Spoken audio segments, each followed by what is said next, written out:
Good evening, Internet. I am Matt Buyak, and in this video we'll be taking a look at the 33rd problem from the Project Euler problem archive.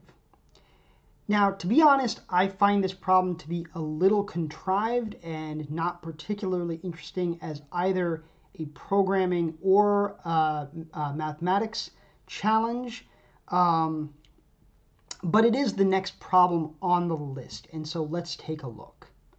This problem asks us to consider ratios of two-digit integers such that we can remove the same digit from the numerator and denominator and get the same ratio, or that is an equivalent ratio. As I said, a little contrived. It specifically mentions that the case where the numerator and denominator are both divisible by 10 should not be considered. It then asks us to find the 4 solutions to this problem. Apparently there are only 4, to represent each with the lowest possible denominator, and then our final answer will be the product of those 4 denominators. So with that out of the way, let's get into it. As usual, we will copy our template directory to make our problem directory. And let's open up our analysis file.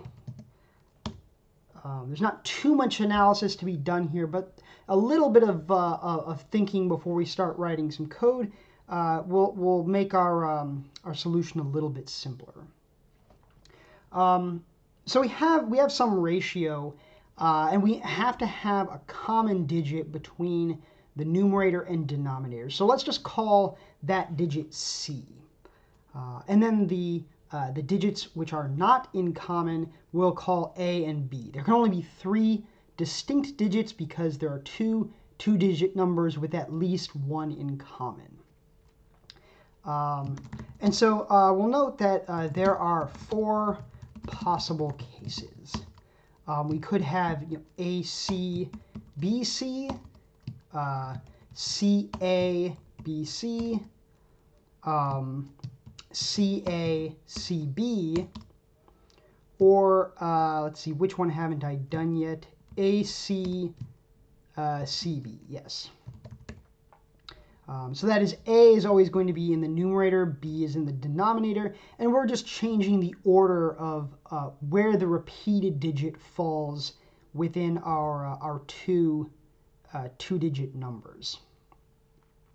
Now it turns out that 2 of these cases won't actually have a solution. It will be pretty easy to show that they have no solution. And the other 2 we can actually show are essentially equivalent. So that's what we will do now. So the 2 cases where we're not going to end up with a solution are the 2 where we have C either in the second or in the ones digit in both numbers, or in the tens digit in both numbers. And so let's show why that is. If we were to have in this first case up here where we have some number AC over some number BC, that would be equivalent to saying that we have 10 times A plus C divided by 10 times B plus C is going to be equal to A over B. As you'll recall, that's the condition specified in the problem description here, that after we've removed the common digit, we have to end up with an equivalent ratio. Sorry, that's the non-example. Consider this one up here. After we remove the 9, we end up with 4/8, which is equivalent to 49 over 98. Okay, so we would have to satisfy this condition here. So with a little bit of algebra, we're just going to get 10AB plus BC is equal to 10AB plus AC. We can subtract 10AB from both sides, divide both sides by C, and we get B is equal to A. Now you'll note that we can divide both sides by c because c cannot be 0. That is because that case is specifically excluded in the problem description. Where c is in the ones place, you can't have c equal to 0. Now you'll notice that if we have a equals b, then we'll end up with some number of the form AC over AC, which is just going to be equal to 1. And so that's going to have no effect on our final answer. So we can actually exclude this case entirely. So we'll just say conclusion, no non-trivial solutions. So let's consider the other case now where we have c in the same position in the numerator and denominator. So that's going to be 10 times c plus a divided by 10 times c plus b is equal to a over b. And as before, we just can do a little bit of algebra here, cross multiplying. 10ac plus ab. And that's going to give us bc equals ac. That's just subtracting ab from both sides, dividing by 10. Again, we can divide by c, because in this case, we've specified that our numerator and denominator must both be 2-digit numbers. And so if c were 0, those would actually be 1-digit numbers, not 2-digit numbers. And so we can divide by 0, or excuse me, we're not dividing by 0. We can divide by c on from both sides, and we get b is equal to a again. And as before, this is just going to give us a trivial solution. So we'll say conclusion, no non-trivial solutions. So that leaves just the two cases where c is in a different position in the numerator as compared to the denominator. And it might seem at first that we have two different cases to check. That is this case up here and this case down here.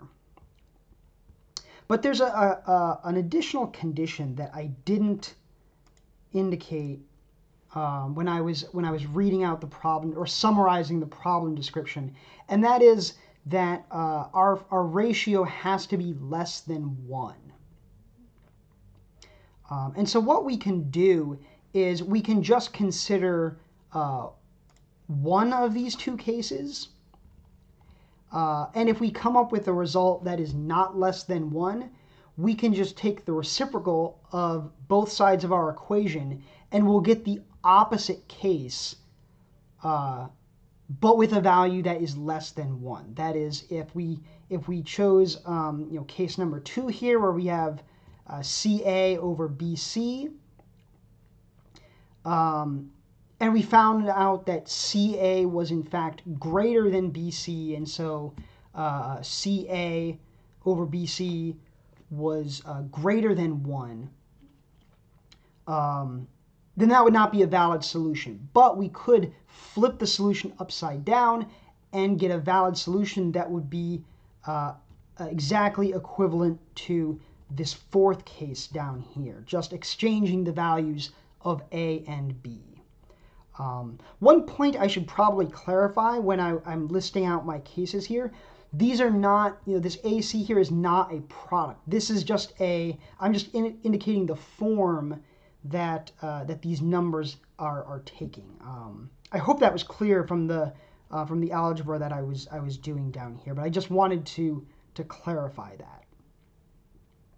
Okay, so we only have to, by the reasoning I just described, we only have to consider one of these two cases. And so we might as well just assume that C is going to be in the tens digit in the numerator and in the ones digit in the denominator. And with that out of the way, I think we are ready to start writing some code. The only caveat is that we, as in our examples, or in our analysis here, need to be sure that A and B are not equal to each other. But I think other than that, we should be good to go. So let's go over to our main.cpp.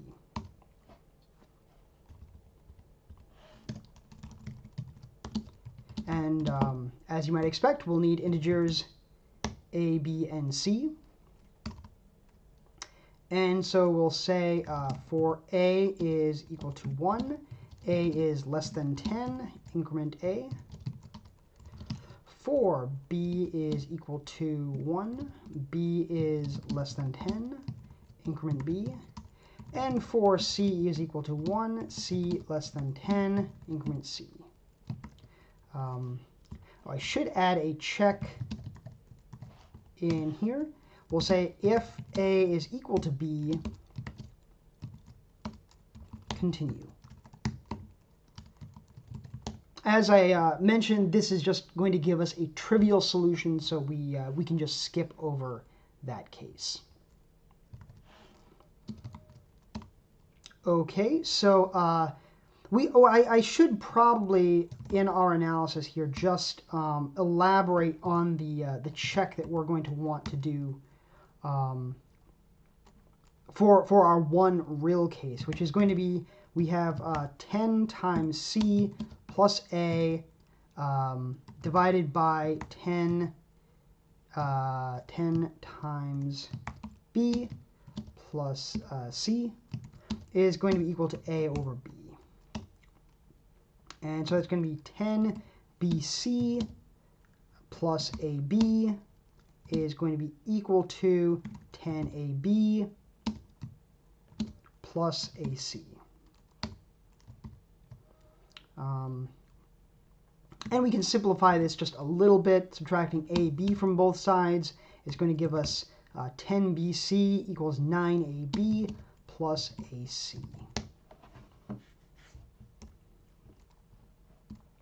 And so this is exactly the check that we're going to want to do in our code. So we'll say if 9 times a times b plus a times c is equal to 10 times b times c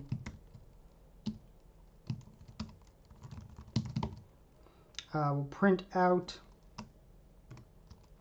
%u over %u is equal to %u over %u. And so that's going to be C, A, B, C, A, B. So that should be the two digits in the numerator are going to be C and A. The two digits in the denominator are going to be B and C. And then the numerator in the reduced fraction is going to be A, and the numerator in the reduced fraction is going to be B. Okay.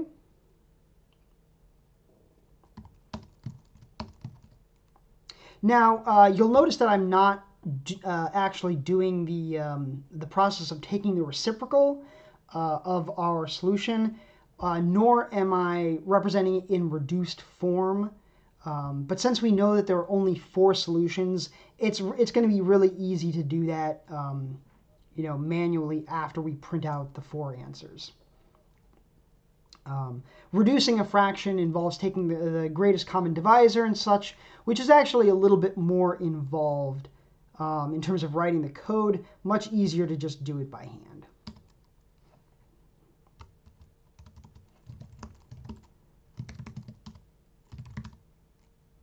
Let's go into our problem directory, make solve. Okay, so it looks like we have some answers here, and they are all upside down. So you'll see we have 4 over 1, 5 over 1, 5 over 2, and 8 over 4. So none of those are less than 1. But if we check, we can see that these are actually correct. These equations that we printed out here are valid. So that's a good sign. We just have to flip all of these upside down. Now, some of these, when we take the reciprocal, are already going to be in reduced form. So 4 over 1, we take the reciprocal and we get 1 over 4. Same with 5 over 1 and 5 over 2. We have to be a little bit careful when we do 8 over 4 and take the reciprocal. Writing that in reduced form is going to be 1/2. And so let's just record in our analysis file our answer. So that's going to be, we have 1/4, 1/5, 2/5, and 1/2. And that's going to imply 4 times 5 times 5 times, I believe I've made a slight misstatement when I was describing the problem. I indicated that we should take the product of the denominators in reduced form. It's actually that we need to take the we need to reduce the product of our 4 answers. So that is, we actually want to multiply these together first, and so that's going to give us 2 over 200 or 1 over 100. And so our answer is going to be 100. I apologize for misstating that. We can go back and actually confirm that. Yes, it's the product of the 4 fractions given in lowest terms, not the product of the denominators of the fractions in lowest terms. I apologize for the confusion. But now we have our answer of 100. So let's check to see if that is correct. We'll go back to the archive here and scroll down to problem 33. And we see that is, in fact, correct. So thank you for sticking with me during that somewhat odd problem. And I hope you'll join me for the next video when we'll tackle problem 34.